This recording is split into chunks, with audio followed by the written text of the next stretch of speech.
Got a close up. Welcome back to the channel. I'm TC. And I'm Jason. Last week, we left you guys with maybe not so rousing, but it was inspirational, I hope, a rendition of Charlie Chaplin's great dictator speech. And that speech was all about fighting for a new kind of government that creates a future for young people and a security for old people.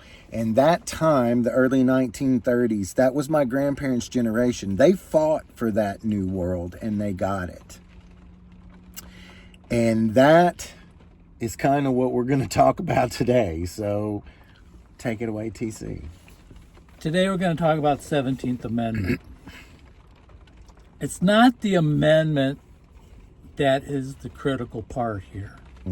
And what is the critical part here is how the amendment came about, how it was forced to be made. So in the background, some background here. The 16th, the 17th, the 18th, and the 19th Amendments were passed during what has been termed the USS Progressive Era.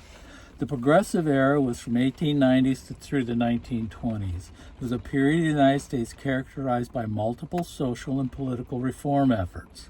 Reformers during this era, who were known as progressives, sought to address issues they associated with rapid industrialization, urbanization, immigration, and political corruption, as well as the loss of competition in the market due to the trusts and monopolies. This is all stuff we've talked about in this channel. Reformers expressed concern about slums, poverty, and labor conditions. Multiple overlapping movements pursued social, political, and economic reforms by advocating changes in governance, scientific methods, professionalism, regulating business, protecting the natural environment, and seeking to improve urban living and working conditions.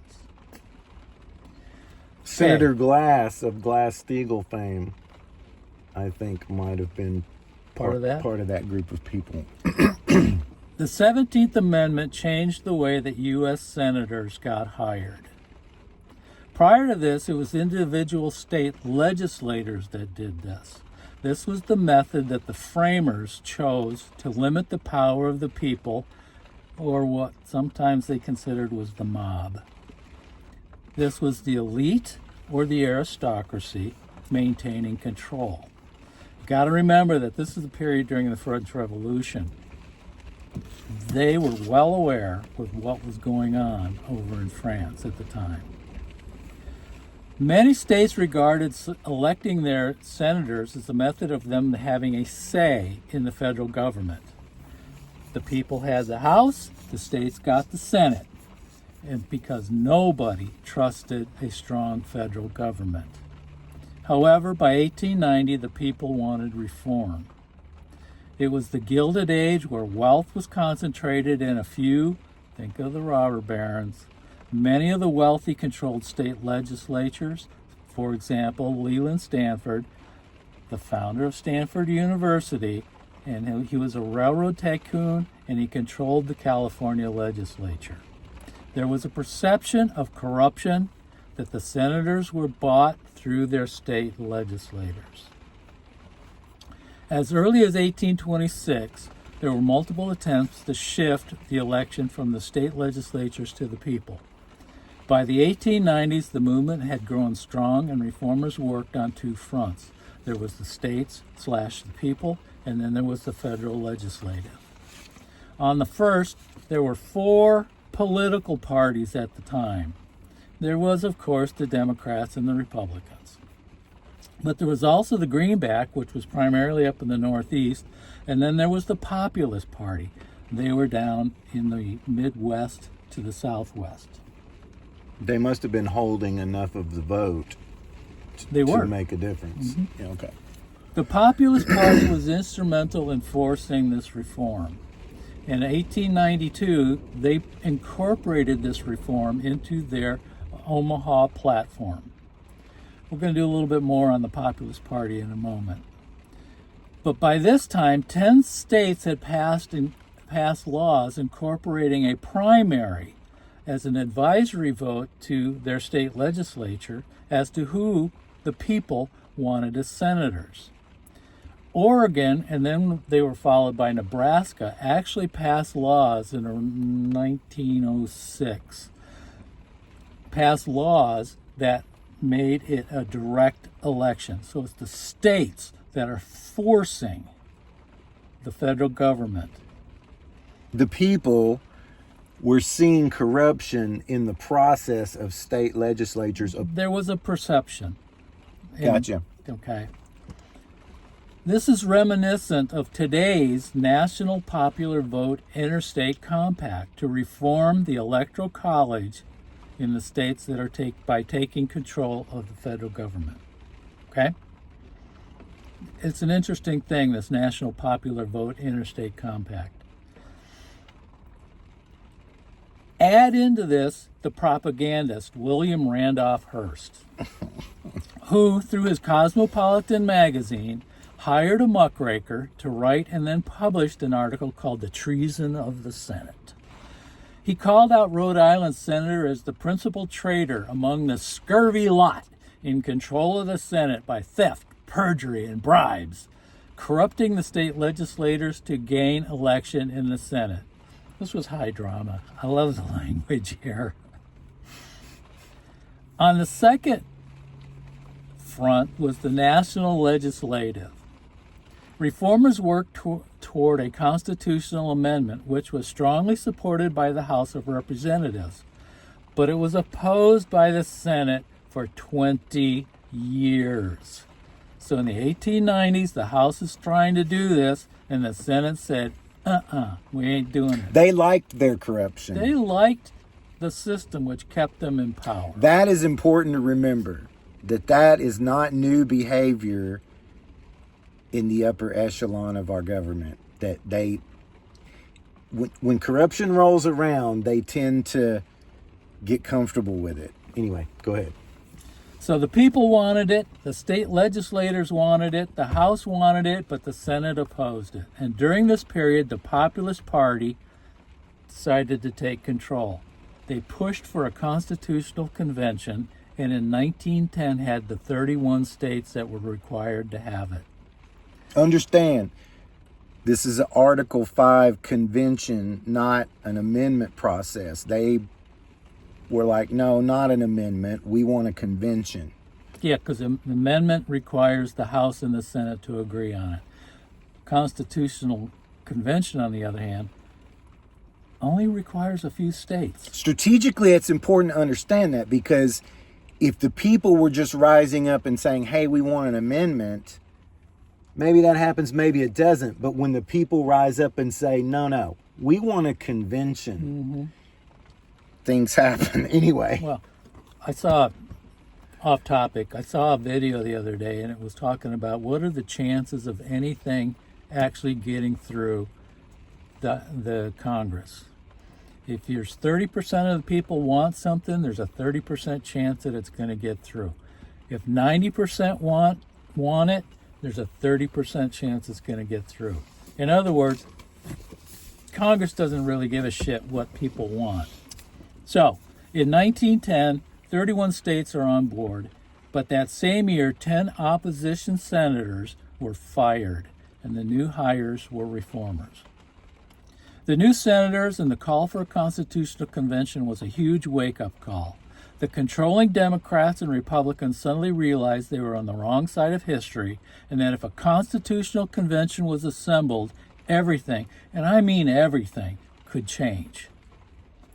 Article 5 of the Constitution is one paragraph. One paragraph. Y'all, I urge you to read it. They phoned this one in. I mean, for all the good work they did, they left this one up to us. Go ahead. They does not furnish any details as to the procedure, and it reads in part.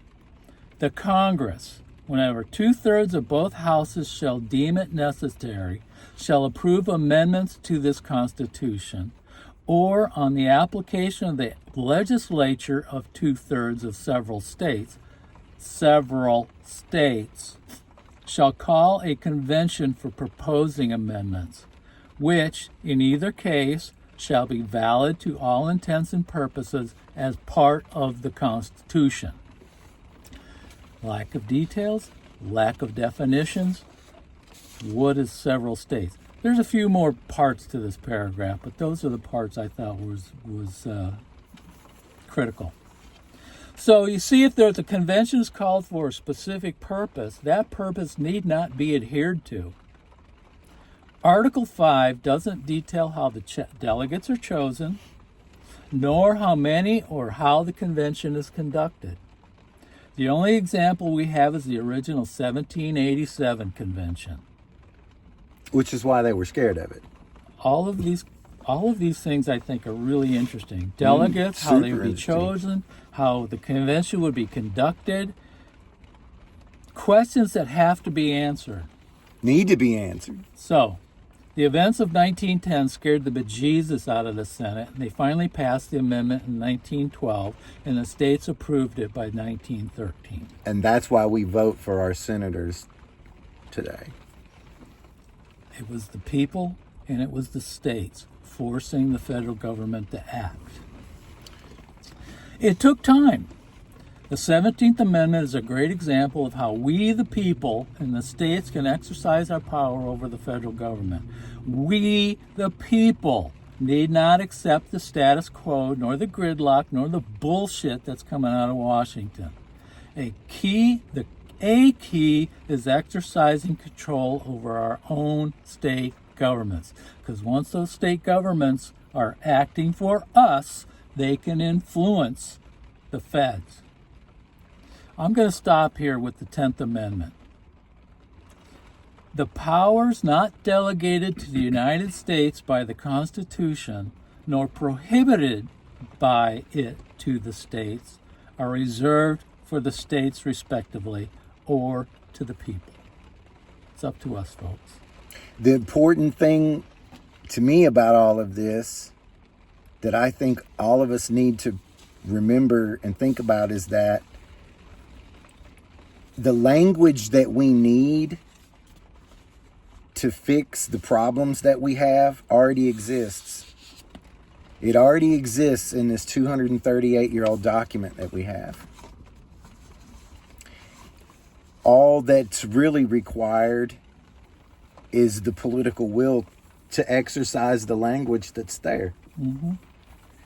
And, you know, I don't know about you, but I think we've kind of decided that a convention is necessary. We're not going to get anything through D.C. The only way we're going to be able to do it is through our states. I think what's necessary at this point, and if you've made it this far in the video, thank you. Let me just say right now, and take this time to say, this is why it's so important that you share this media. This is a grassroots, people rising up situation or process. We can avoid torches and pitchforks. Exactly. We can avoid slinging bullets at each other by taking control of our state governments and making them do what we want. Putting pressure on our state governments that affect the majority of our day-to-day life. It's state politics and down the ballot that affect the majority of your day-to-day life. We have to take control and put pressure on those states or on our state governments to call for a convention. And the truth is, we're closer than you think.